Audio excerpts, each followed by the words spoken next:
দ্বিপাক্ষিক উত্তেজনার মধ্যে সম্প্রতি জাপান ভ্রমণের সতর্কতা জারি করেছে বেইজিং। তার পরপরই জাপান রুট সাময়িক স্থগিত করে সিচুয়ান স্প্রিং সহ একাধিক চীনা এয়ারলাইন্স। 15 থেকে 17 নভেম্বরের মধ্যে প্রায় 5 লাখ যাত্রীর বুকিং বাতিল হয়েছে। যদিও এটিকে ব্যবসায়িক সিদ্ধান্ত আখ্যা দিয়েছে প্রতিষ্ঠানগুলো, তবে বিশ্লেষকদের মতে এর পেছনে রয়েছে রাজনৈতিক টানাপোড়েন।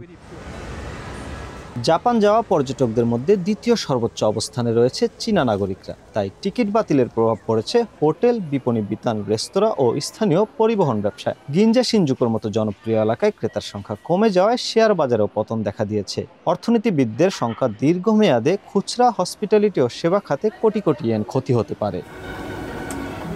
আকাশপথ সংকটে উদ্বেগ বেড়েছে বিদেশমুখী যাত্রীদেরও। ডিসেম্বরে বাংলাদেশ সহ বিভিন্ন দেশে যাওয়ার পরিকল্পনা করা শিক্ষার্থীরা বেইজিং ট্রানজিট রুট বাতিল বা পরিবর্তনের ঝুঁকিতে পড়েছেন। অনেকেই খুঁজছেন বিকল্প রুট, যা বাড়তি ব্যয় ও সময় এবং ঝুঁকি তৈরি করতে পারে। চীনের ফ্লাইট বাতিলের জন্য আমরা শিক্ষার্থীরা দুশ্চিন্তায় আছি।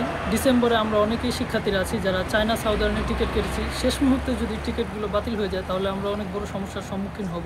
উত্তেজনা বাড়লে কমে যেতে পারে জাপানগামী ফ্লাইট, যা যাত্রীদের বিকল্প রুটের চিন্তা করতে বাধ্য করবে। শুধু পরিবহনেই নয়, এই সংকট দুই দেশের সামগ্রিক কূটনীতিক সম্পর্কেও প্রভাব ফেলবে বলে মনে করেন বিশেষজ্ঞরা। গত জুলাইতে বাংলাদেশ বিমানের ঢাকা নারিতা ফ্লাইটটি বন্ধ হয়ে যাওয়াতে প্রবাসীদের এখন নির্ভর করতে হচ্ছে চায়না এয়ারলাইন্সের উপর। এদিকে চীন জাপান রাজনৈতিক টানপোড়েনের কারণে ডিসেম্বরে যদি ফ্লাইট বাতিল হয়ে যায় শেষ মুহূর্তে, তাহলে ডিসেম্বরে শিক্ষার্থী এবং প্রবাসীরা যারা পরিকল্পনা করেছেন দেশে যাবেন তারা বিপাকে পড়তে পারে। জাপানের টোকিও থেকে মোহাম্মদ শাকিল মাহমুদ, সময় সংবাদ, জাপান।